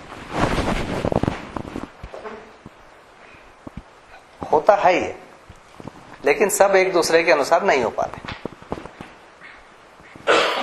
इसकी विधि कहाँ है? यहां से स्टार्ट होगा ये, इससे फिर ये, इससे फिर ये, इस क्रम से उसको होना है। जब तक नहीं होगा तब तक क्या कहेंगे? चुप है वो। लेकिन कुछ ना कुछ तो भाषा देना पड़ेगा ना। इसके पहले आपने कहा था स्टेटमेंट को रेफर करने, स्टेटमेंट को स्पष्ट कर दिया कि मतलब एक बातचीत में आई थी पिछले 2 महीनों में कि जो अभी भी तो भ्रमित अवस्था में भी जो सच्चाई का या सही का जो पता चलता है, ठीक, ये बुद्धि और आत्मा है, उनका कुछ न कुछ तो प्रभाव रहता ही है। इसका ये मतलब नहीं कि अनुभव है और बोध है, वो तो रहते ही हैं। उस वाले स्टेटमेंट को आप रेफर करते हैं। मैं नहीं लिंक कर पाया। ये वो स्टेटमेंट से रेफर है कि भ्रमित अवस्था में भी जो सच्चाई का हमको आभास होता है, जो सही का पता चलता है, ठीक, कि जैसे मैं न्यायपूर्वक जीना चाहता हूँ या अपराध नहीं करना चाहता हूँ, ये मेरे लिए सही है। इसके होने का जो कारण है वो ये है। हाँ, ठीक, तो उसके होने से ही है, उसके चुप रहने से ही इसमें मैंने उसकी क्षमता है, ये कहना। होने से यदि स्वीकारते हैं तो बुद्धि चुप हो गई, ये कंडीशन ही नहीं आ पाती। कहीं ना कहीं चुप है ना, तब तो आगे चीजें नहीं बढ़ी है। बिल्कुल बोल रही है, इसका मतलब चुप होने का कहाँ बोल रही है? देखिए मेरे को जो समझ में आ रहा है, भास आभास चूंकि बुद्धि बोध तक नहीं जा रहा है, तो वहां तक मैं यहाँ पे भास आभास इसे कह रहे हैं, मन के लेवल और उसके ऊपर के लेवल पे भास आभास होता है, तो ठीक है। और यदि हम कहेंगे कि आत्मा मध्यान्ह का प्रभाव भ्रमित व्यक्ति में रहता ही है, तब फिर बुद्धि चुप कैसे हो गई, ये समझते हैं। वही तो कह रहे हैं कि ये जो मूल में जब अपन देखेंगे नियति को, पूरी नियति को यदि अपन देखेंगे, नियति क्रम को, तो हर परमाणु में ये चीज है कि वो रचना प्रक्रिया में भाग लेगा। रचना प्रक्रिया में भाग लेके कुछ भी रचना नहीं बन जाएगी। प्राण अवस्था बनेगी, पदार्थ अवस्था बनेगी, जीव अवस्था बनेगी, ज्ञान अवस्था बनेगी, वहां जीवन प्रमाणित होगा। ये जो नियति है आगे जाने वाला, ये प्रभाव तो हर समय है, ठीक है। तो ये प्रभाव मानव पर भी तो है कुछ, कि नहीं है? पहले दिन से है ये प्रभाव कहां से है? तो मानव में जो भी प्रभाव है वो मध्यान्ह से है, क्योंकि अस्तित्व और सहअस्तित्व को लेने वाला, स्वीकारने वाला, पहचानने वाला है। तो ये प्रभाव हर इकाई पर हर समय है। सहअस्तित्व हर समय प्रभावी है, तो उसी का ये एक्सटेंशन। यदि अब हम मन की 10 क्रियाओं पर बात करते हैं, उस प्रभाव को ऐसा हमको समझना है कि ये जो जितना तुलन, आस्वादन, चिंतन, बोध है, ये एक स्टेशन है जिससे गुजर के चीजें आती हैं। तब ये हो गया कि बीच में एक जो है वहां पटरी हो, ये समझना है, बोध बंद हो गया, वो स्टेशन बुद्धि बंद चुप हो गई, ऐसा कर रहे हैं। मैं सहमत हूं कि अस्तित्व वाला वही चीज, वही तो इकलौती आशा है कि हम समझदार बन जाए। वो तो आशा है ही, वो कभी खत्म नहीं होती। वही सबसे अच्छी बात है। बुद्धि जब चुप है, आत्मा भी चुप है कि नहीं, इसको स्पष्ट कर दीजिए। चुप होते हुए भी उसका प्रभाव है, ये स्पष्ट हो गया। तो जैसे चुप होने का क्या मतलब है? हाँ, मेरे को जो समझ में आ रहा है, बुद्धि चुप हो गई है, मैं जो समझ पा रहा हूँ, मिसकंसेप्शन हो सकता है कि वो भास आभास आना बंद हो गया। कभी आदमी का तो कोई नहीं, ऐसा नहीं है। जैसे हम कोई गलती की है, बाद में हम ही को खुद को लगा कि गलती है, ठीक है, ऐसा होता है ना? हमको तो हुआ ही है कम से कम। ये क्या चीज बोलेंगे? हमको गलत कहां से लग गया, ठीक है। यदि हमको गलत लग गया तो हम सही क्यों नहीं कर पाए, ठीक है। एक है समर्थन करना, एक है समर्थन नहीं करना। एक है समर्थन करना, दूसरा समर्थन नहीं करना। ये दो प्रकार की चीजें। जब हमको लगा कि ये गलत है, मतलब हमारे काम को समर्थन नहीं मिला हमारी किसी क्रिया का, तो उस समय लगता है कि कोई क्रिया सही वाली है। ठीक है, समर्थन नहीं किया, दूसरा बुद्धि ने प्रभावित किया, वो नहीं होता। इसको अपन जागृति कह रहे हैं। जब बुद्धि का प्रभाव चित्त पर आ जाएगा तो जागृति। लेकिन उसके बावजूद बुद्धि पर जो क्रिया पहुंची उसको बुद्धि ने समर्थन नहीं किया, इस समय भी क्षोभ है, इस समय भी लगता है कि हमने गलत किया, इस समय सही किया नहीं लगता। ये वाला भाग मानव में है। ठीक है। ये तो आगे बढ़ने के लिए ये एक बहुत अनिवार्य संकेत है कि हम ही ने कोई गलती कर दिया या हम ही ने कोई काम किया, उस काम को हम ही नहीं स्वीकार कर पाए। यहां पर कहेंगे कि बुद्धि चुप है। समर्थन नहीं देना इस पर तो बुद्धि करना पड़ेगा कि सही का जो आपने शास्त्रिक में जो डेवलपमेंट डिजाइन किया वो प्रेरणा मिलता ही रहता है। ये बात ठीक है। नहीं तो यदि समर्थन नहीं दे रहा है तो प्रेरणा देने का काम फिर वो क्यों नहीं कर रहा? मैं ये समझना उसकी विधि यहां से है ना, उसकी जो जागृत होने की विधि है वो मन से क्रम से होना है, और वहां जाके तय हो जाता है कि ये हो गया। यहां से जब तक संकेत आत्मा तक नहीं पहुंचेंगे या बुद्धि तक नहीं पहुंचेंगे तब तक बुद्धि ही पूरी जागृत नहीं होगी, आत्मा ही पूरी जागृत नहीं होगी। आत्मा जागृत नहीं है, पहले इस बात को समझ लीजिए। आत्मा और बुद्धि दोनों जागृत नहीं है। अभी जो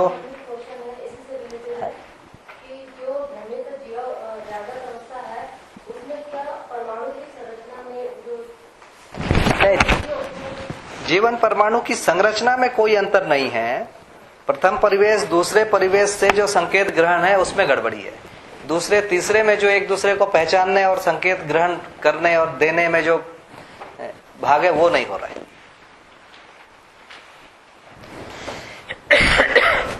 परंपरा में ये बहुत प्रचलित है कि आत्मा जागृत रहती है और बुद्धि जागृत है, आत्मा को सब ज्ञान है।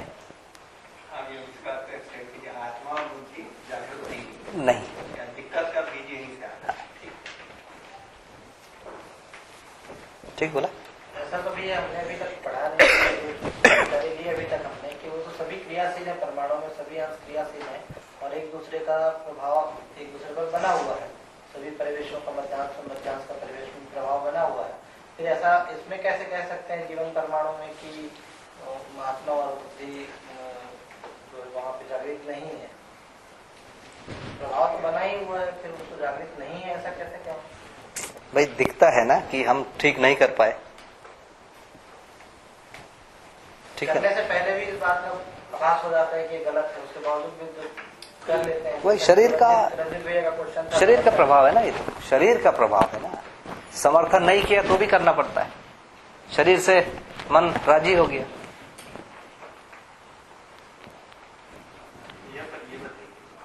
पर इसमें एक पता तो चल गया था पहले बोले जा रहा है, वही तो पता चल गया, इसका मतलब आत्मा या बुद्धि का प्रभाव तो है। वही तो गलत का प्रभाव सही नहीं हो पाया ना। नहीं हो पाया। क्यों नहीं हो पाया? दो भाग है ना भैया, एक तो गलत पता हो जाना, दूसरा सही कर लेना।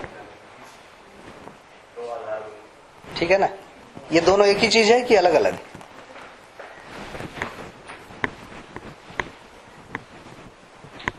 गलत पता चल जाना और सही कर लेना दोनों एक ही है, अलग अलग। बस अभी देखिए, आप अभी देखेंगे ना परंपरा में सब बोला गया है, चोरी मत करो, चोरी मत करो बराबर स्वधन है क्या?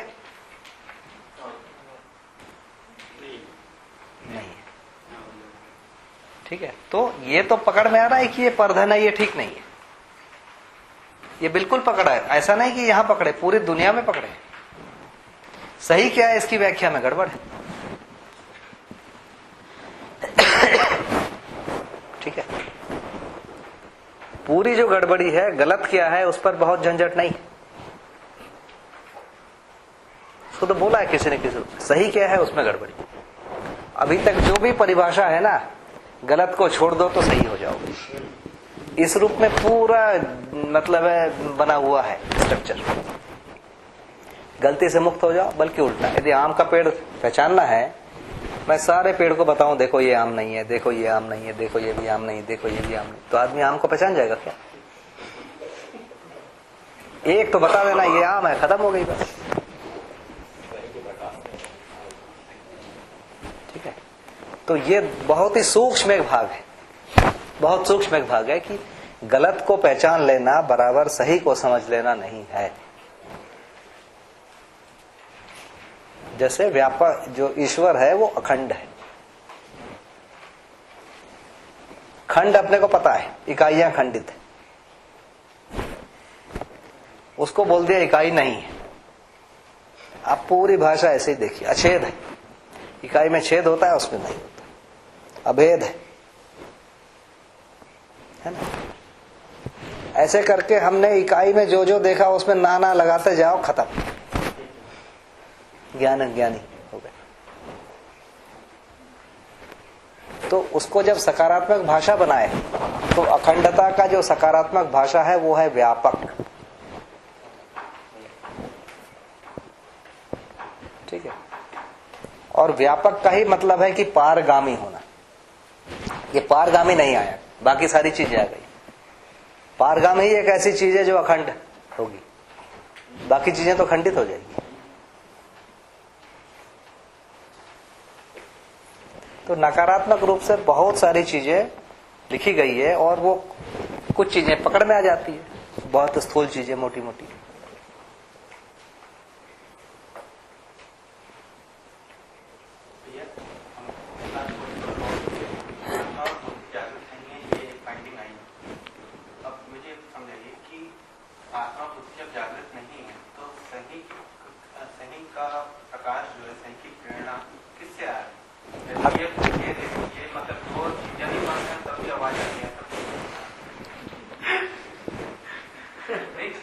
आत्मा बुद्धि बंद है तो जागृत नहीं है, तो फिर वो सही की प्रेरणा कौन देता है? ईश्वर भी नहीं कहती। वही तो नियति है ना। जो नियति क्या है? सहअस्तित्व में क्रम से जो होने की घटनाएं हैं, स्थितियां हैं, वो निश्चित है। प्रेरणा देने के लिए कुछ तो मैकेनिज्म होगा। पूरा अस्तित्व है, पूरा सहअस्तित्व है, प्रेरणा है। यानी कि ये मतलब कि एक नॉमिक व्यक्ति में पूरा सहअस्तित्व को प्रेरणा दे रहा है, उसकी आत्मा बुद्धि को प्रेरणा नहीं दे रही, ये बोला जा रहा है। देखो भैया, आप वहां से देखो कि पदार्थावस्था से प्राणावस्था क्यों बनी। ठीक है, जब पदार्थावस्था को दे रही है एक दिशा, तो आदमी को भी दे रही होगी ना, कि नहीं देगी? और एक कभी आपने ये भी बात बताई थी ना कि ये नहीं कि जो भाषा वो ऊपर से आ रहा है, इसमें है ही, ये नहीं कि ऊपर से इसका भाषा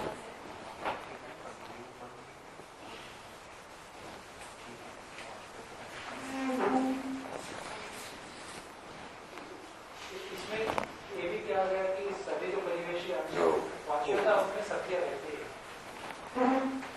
यानी कि तो मैं ऐसा समझ पा रहा हूँ कि कहीं ना कहीं जो ग्रहण करने के जो प्रेरणा मिलती है तो ग्रहण से भी ठीक, उसी इसमें आंशिक आ गया है। तो मैं पहले ऐसे समझ पाया था कि आंशिक है, इसलिए जो अभी बात है कि सही की प्रेरणा वही देते हैं, कि हम जैसे कहते हैं कि अंदर की आवाज को पहचानो, अंदर की आवाज सही की तरफ नहीं करेगी। भैया मूल में ये स्वीकृति है कि आत्मा में सब ज्ञान है और आत्मा के अनुरूप बुद्धि होते ही सब ठीक हो, या वृत्ति या चित्त होते ही सब ठीक हो जाएगा। कुल मिला के ये बात, आत्मा जागृत है तो कैसे होगा? आत्मा यदि जागृति है तो फिर मतलब है शरीर उससे हावी है, शरीर उससे भारी है, मतलब होगा ही नहीं। ठीक है, ये तो सीधी सीधी बात है कि भारी चीज शरीर हो गई, फिर कभी जागृत नहीं होना है। ठीक है ना? तो यहां पर आत्मा को भी जागृत होना है, मतलब पूरे जीवन को जागृत होना है। जीवन जागृत होने का क्रम है कि पहले मन जागृत होगा। मन जागृत होने के क्रम में वो कई शरीरों को चलाता है, कई शरीर को चलाने के बाद मानव शरीर को चलाने आता है। मानव शरीर को चलाने आते समय कम से कम प्रीहित लाभ और चित्रण क्रिया विकसित हो जाती है ना। पांचों ज्ञानेंद्रियों से सुख लेने वाला हो जाता है और मानने वाली क्रिया काफी ज्यादा विकसित हो जाती है, जिसको अपन बोलते हैं कल्पनाशीलता। इसके बाद मानव शरीर में आया, तो इतना विकसित। इसके बाद और आगे का बचा है, तो नीचे से जागृत होने की व्यवस्था है। नहीं तो फिर सीधा ही जीवन जागृत होता ना, जिस समय गठन पूर्ण हुआ उसी समय आत्मा समेत संपूर्ण जागृति हो गई। तो मुझे जैसे ये ऊर्जा संपन्नता और बल संपन्नता ये है ही समय में बराबर है सभी में। तो ये जो भ्रमित अवस्था है ये नियति क्रम के तहत, मतलब नियति क्रम में है, और ये भ्रमित से जागृत अवस्था ये नियति क्रम, भ्रमित नियति क्रम है और मतलब भ्रमित से जागृति क्रम ये नियति। हाँ बिल्कुल, यही तो, इसको तो पूरा तो नियति चक्र बताया ना। इसके लिए अगर जरा भी प्रयास नहीं किए तो भी एक समय आने के बाद आपको ऑटोमेटिक प्रेरित होगा। प्रयास नहीं किए का मतलब क्या है? ये तो संभव ही नहीं कि आदमी प्रयास नहीं करेगा।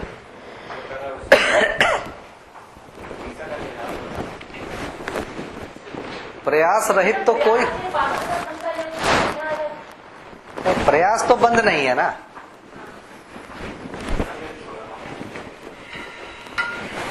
जैसे श्रम गति परिणाम, ये परमाणु है, कोई भी। अब जड़ में क्या होता है, श्रम और गति ये दोनों मिलकर काम कर रहे हैं परिणाम बनाने के लिए। रोज नए नए परिणाम बना रहे हैं। रोज मतलब है जितना चाहे तो श्रम और गति परिणाम के लिए काम कर रहे हैं। मान लीजिए परिणाम का फाइनल स्टेज आ गया, ये स्थिर हो गया, जिसको गठन पूर्ण या जीवन नाम, परिणाम बन गया फाइनल। अब श्रम और गति काम करेंगे किस चीज के लिए? यही तो बात है, ये श्रम के विश्राम के लिए अपने आप काम हो गया।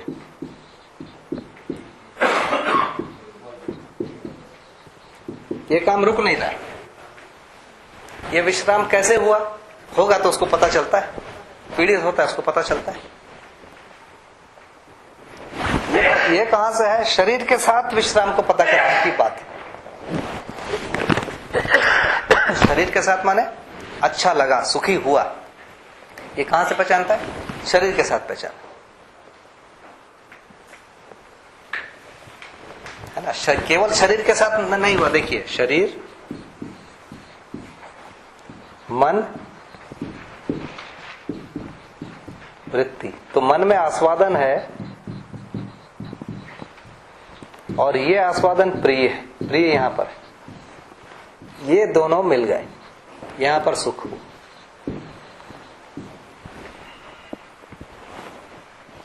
ठीक है, तो सुख भी केवल मन में नहीं है। मन को वृत्ति ने समर्थन दे दिया कि ये प्रिय है, तब सुख है, परंतु स्रोत यहां पर है।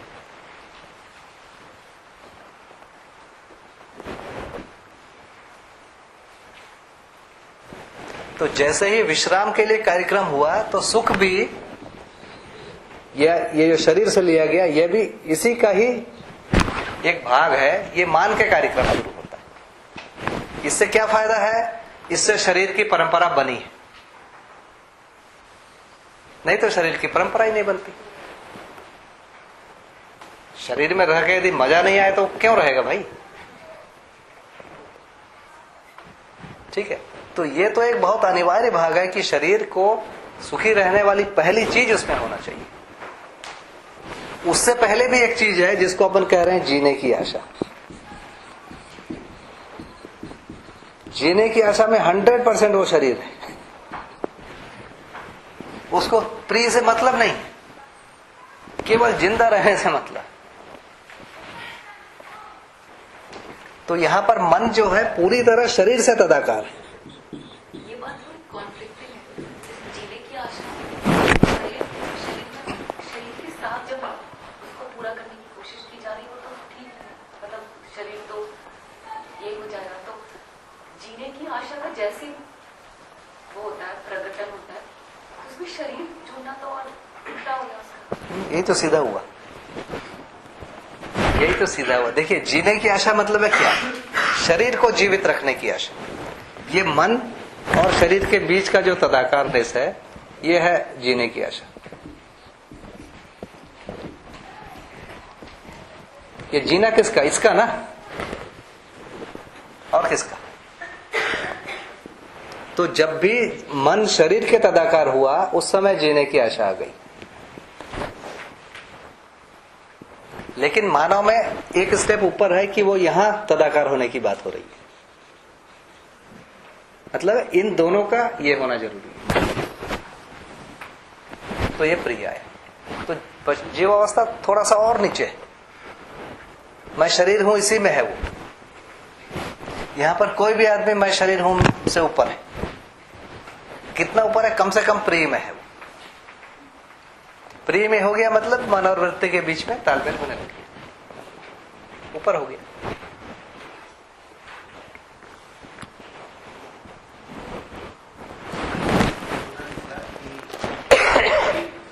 को जो प्रेरणा दे रही है पदार्थ अवस्था से जो कुछ बना प्राण और जीव अवस्था, वही प्रेरणा हमको भी उपलब्ध। भाई वो प्रेरणा परमाणु में है, इस रूप में, जड़ में, चैतन्य में। चैतन्य में होते ही जो है वो शास्त्रित है, मतलब पूरा एग्जिस्टेंस है। वही चैतन्य में हुआ। श्रम विश्राम के लिए कार्यक्रम हुआ। श्रम विश्राम के लिए कार्यक्रम के पहले जो चरण है शरीर को बनाए रखना है, उसके दूसरा चरण है कि वो प्रिय से सुखी होना है। फिर इस क्रम में और डेवलप। यदि हम कह ही रहे हैं कि प्राणायाम में आचरण पूर्णता होती है, तो आचरण पूर्णता जब बोल रहे हैं, इसका मतलब है कि आचरण पूर्ण नहीं करने तो कोई चीज। अच्छा, एक चीज और, एक मिनट, उनकी बात ठीक है भाई, है ना। प्रयास जो है वो है ही, नहीं कर रहे हैं बनता ही नहीं। आपका प्रश्न हुआ? क्या हो गया? ये मुझे नहीं समझ पा रहा, शरीर का जरूरत क्या? यदि शरीर की जरूरत नहीं है तो उस जीवन को डायरेक्ट गठन पूर्ण होना।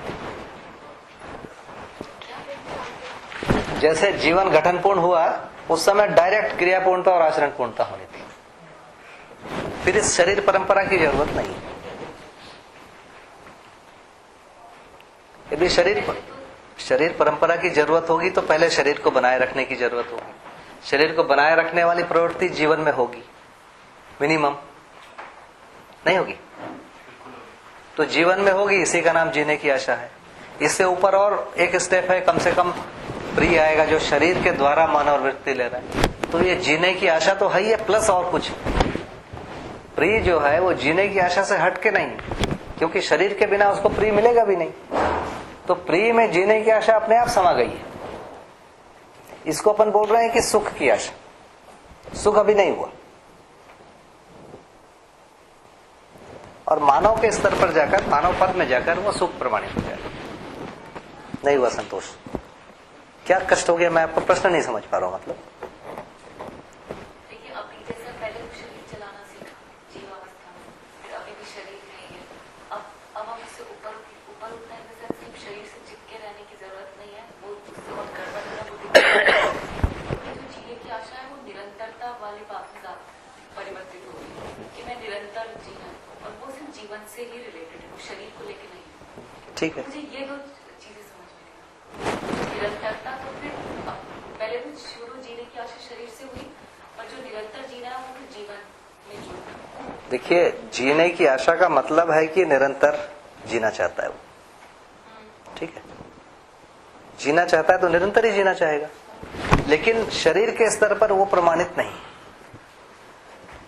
ठीक है, ये तो 100% हो गया। शरीर के स्तर पर निरंतर जी नहीं सकता, है ना। लेकिन उसकी आशा क्या है? निरंतर जीने की है ना, लेकिन वो जी नहीं सकता। इस स्तर पर कुछ और ज्यादा दिखता है, उसको सुख और दिख जाता है। ये शरीर से भिन्न कोई चीज दिखती है, डायरेक्ट शरीर नहीं है ये। प्रिय जो है शरीर से भिन्न कोई चीज, शरीर एक आधार है। इसके बाद इससे और ऊपर चला जाता है कि वो कल्पनाओं से जीने लगता है। तो ये जो सुख उसको मिला भास के रूप में, उसकी निरंतरता नहीं है, इसकी भी नहीं है, इसकी भी नहीं है, पर इससे ये क्वालिटेटिव रूप से अलग चीज यहां पहचानता है। फिर इससे अलग रूप में कल्पना को देख लेता है। इस रूप में वो क्वालिटेटिव रूप में चीजों को देखता हुआ आगे बढ़ता है।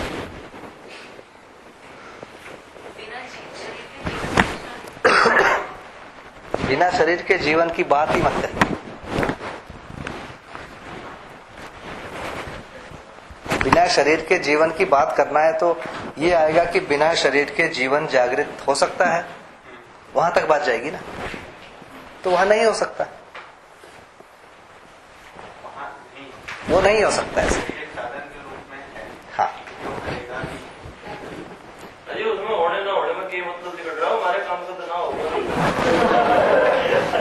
बिना शरीर के जीवन की अनुभव नहीं भैया, ये करो रोजगार उसमें तो चाहिए। अनुभव है कि जीवावस्था से ज्ञानावस्था का प्रकटन ज्ञान बन पाता वही तो जीवन और आगे जाएंगे तो ये खत्म ही हो जाती कहानी। वहीं पर आएगा, फिर 4 अवस्था की जरूरत नहीं है। ये कर सकते हैं।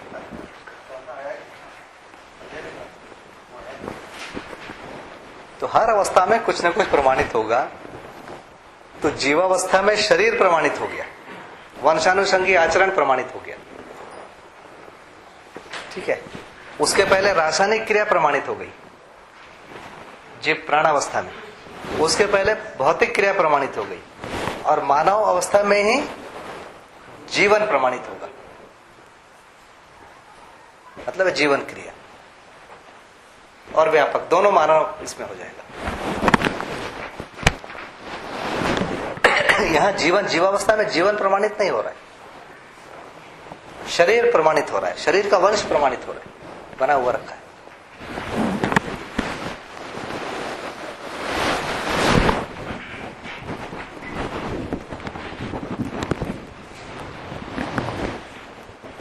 अनुभवगामी बोध। एक चीज और समझा दो। अंदरूनी महसूस करते कोई चीज तो हम शरीर से ऊपर उठकर करेंगे तभी कुछ ऐसा महसूस लगता है कि हम सही जा रहे हैं। ठीक है, फिर वो मन और वृत्ति की बात हो गई। मन और वृत्ति की। जो मैं कहा था कि मुझे सही का एहसास होता है कि मैं यहाँ पर हूँ, मुझे एहसास होता है कि सही है, तो ये कौन से लेवल पर होता है? ये कम से कम मन और वृत्ति में, कम से कम इसको भास कह रहे हैं। इससे अधिक वृत्ति और चित्त में, उससे अधिक चित्त और बुद्धि में, उससे अधिक बुद्धि और आत्मा में। मैं ये बात कर दो भाई साहब, शरीर का ऊपर उठने की, शरीर का बाहर जाने की, शरीर का अलग होने की, ये जो सारी बात चल रही, शरीर के बिना क्या मतलब है इनका? बिल्कुल 100%। शरीर से ऊपर उठने की मतलब शरीर में रहते हुए, बढ़िया भोजन करते हुए,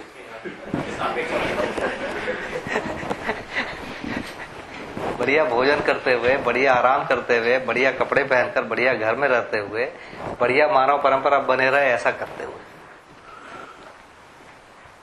मतलब है सबको ये मिल जाए, ऐसा करते हुए ही अनुभव।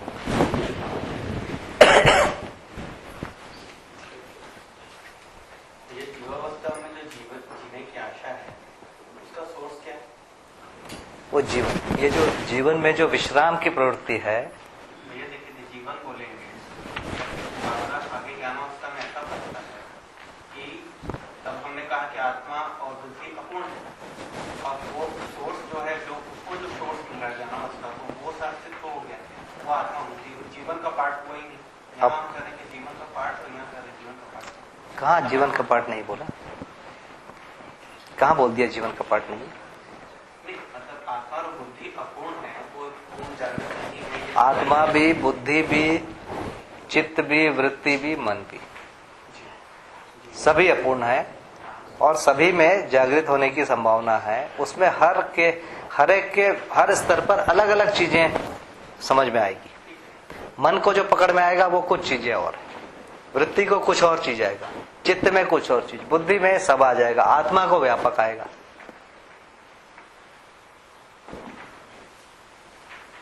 ये बात है कि जीवावस्था में जब हमारा शरीर ध्यान हो, मतलब मन की और वृत्ति में कुछ तो भी जागृति आएगी, वो शरीर चलाते हुए। हाँ बिल्कुल आ रही है, तभी तो दोनों को अलग कह रहे हैं, नहीं तो अलग क्यों कहते हैं?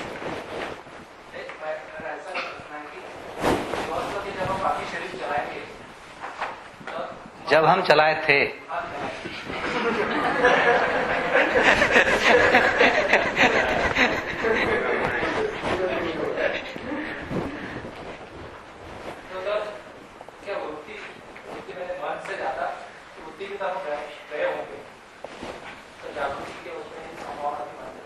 हाँ, मतलब है कोई ऐसी चीज बन गई जो उस शरीर से प्रमाणित नहीं होगी, उस दिन के बाद वो वहां नहीं रहेगा।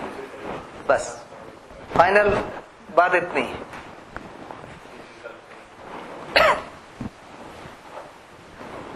ये इसी से आगे इसी में वो आप मेरे को समझा दीजिए, सुख शांति चिदानंद और आनंद आए शब्द हैं। मात्रात्मक अंतर को उत्पन्न करने के लिए सुख में मात्रा होता ही नहीं। ये वस्तु का अंतर है। सुख में देखिए मात्रा होता नहीं। तो ये चार शब्द क्यों है? चार अलग अलग स्तर पर है ना ये, इसीलिए जैसे अनुभव है वो मन के स्तर पर आएगा तो वो आस्वादन ही रहेगा, बिना अनुभव के भी आस्वादन रहेगा। दोनों एक रहेंगे क्या? एक आस्वादन शरीर से अनुप्राणित रहेगा, एक ऊपर से रहेगा, तो उसके लिए तो आस्वादन ही शब्द है, उसको तो नहीं हटाएंगे ना। ऐसा चारों में मौलिक चीज एक ही है। मौलिक चीज तो एक ही है भैया कि वो सहअस्तित्व में जागृत हो जाए, परंतु ये सीधा है नहीं, इसके पहले की कुछ स्टेज है, उसको अलग नाम है। प्रमाणित करने के क्रम में वो अलग अलग प्रमाणित करेगा।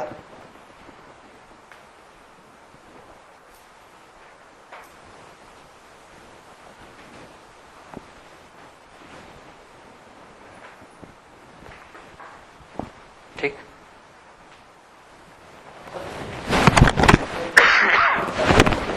क्रियाओं में जाना क्रमिक विकास है या जंप है?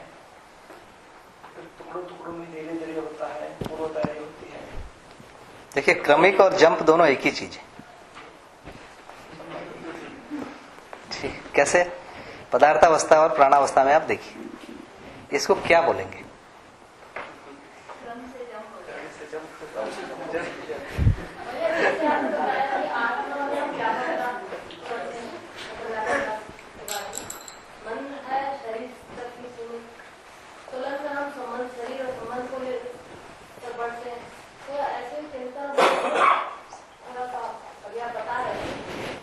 इसमें यही है कि आत्मा में व्यापक को अनुभव करने की,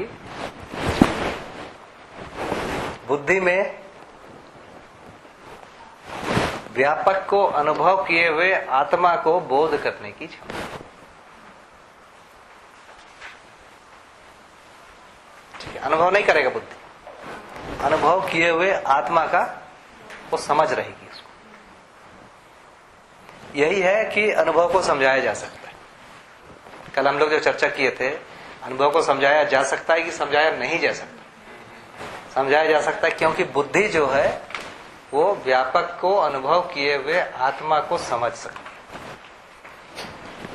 है। ये जो है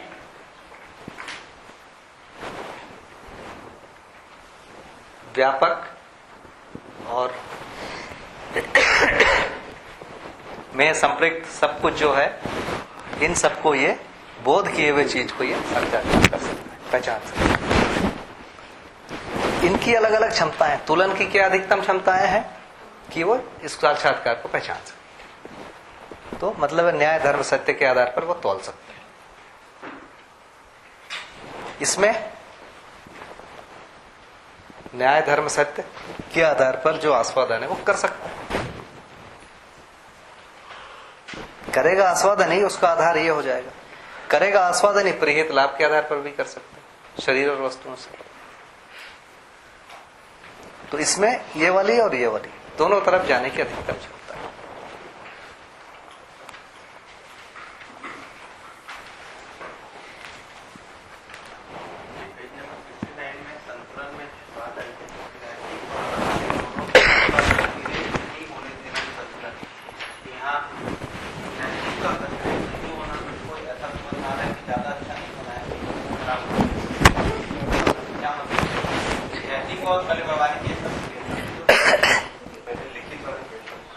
पहले वो वाला है, वो क्वेश्चन इसमें है। पर ये बताइए, ये वाली भाग पूरी हो गई तो फिर हम आगे चलेंगे। क्या ऐसे समय कभी कभी आते हैं कि ये पूरा एक टॉपिक खुल गया?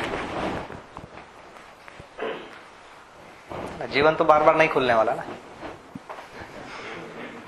यहाँ पर जो क्रमिक विकास और जन्म वाली बात है थी, उसमें टाइमिंग को लेके इससे क्रमिक विकास में देखिए काफी समय लगता है, इसमें क्या एक साल होता होगा? अब आप देखिए कि इस धरती पर आदमी कितने साल का हो गया, ठीक है? वैज्ञानिक लोग तो 2 लाख बता दिए, ठीक है? कम से कम दया किए, इतिहासकार लोग 4-5 हजार में ही फंसे हुए ठीक। तो लाखों साल तो हो गया इस धरती पर आदमी, वो भी कितना बड़ा समय है बताइए। तो आदमी में घटनाएं समय के साथ होना जरूरी नहीं है।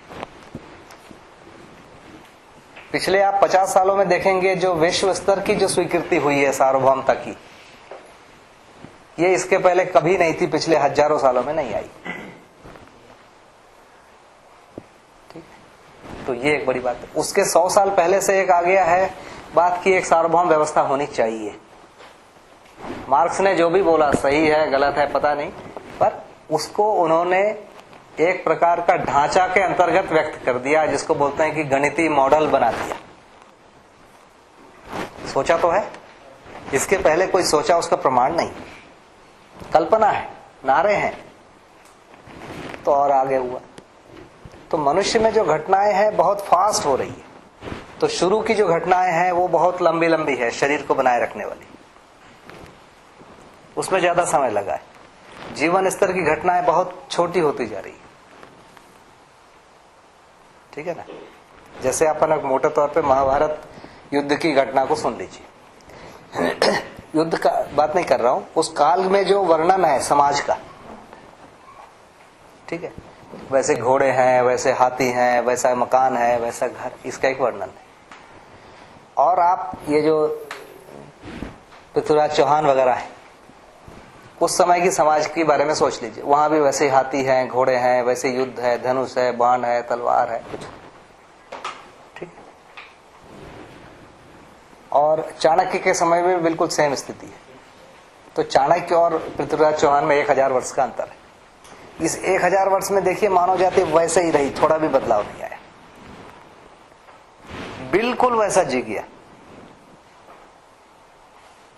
ठीक। उसके आगे का हो सकता है ये 1000 से है, जैसे मैं पता महाभारत में भी वैसे दिख रहा है।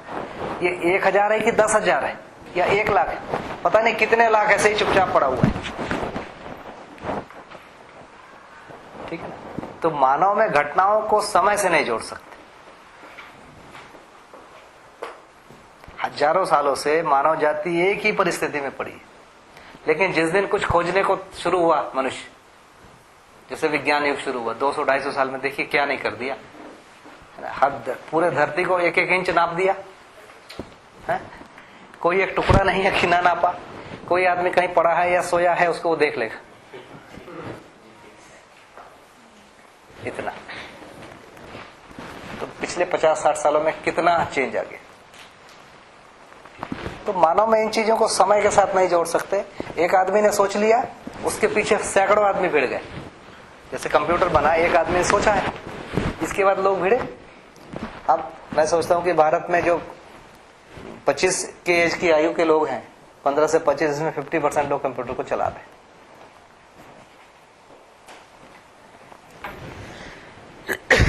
इसको क्या बोलेंगे? तो ये समय से नहीं। जब ये वाली अच्छी बात यदि आदमी को समझ में आ सकती, हो सकता है 5 साल में सब बदल जाए। युद्ध तो नहीं करना चाहता ना, पहले तो युद्ध करना बड़ी अच्छी बात मानते थे, है ना? अब सब आ गए कि युद्ध तो नहीं कर सकते, खर्चा बढ़ रहा है। अब आ गया कि युद्ध में हमारे आदमी ना मरे, तो सारे ऐसे मशीनें बन रही जिसमें आदमी नहीं रहे।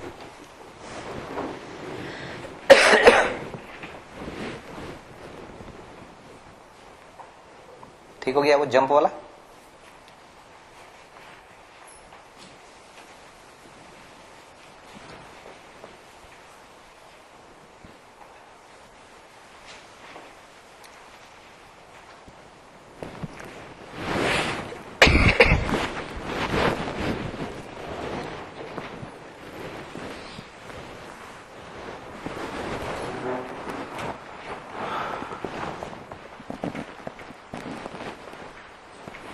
एक आ गया है सभ्यता संस्कृति विधि व्यवस्था वाला। कल मैंने सोचा भी था तो आज वो आ ही गया प्रश्न में कई जगह में।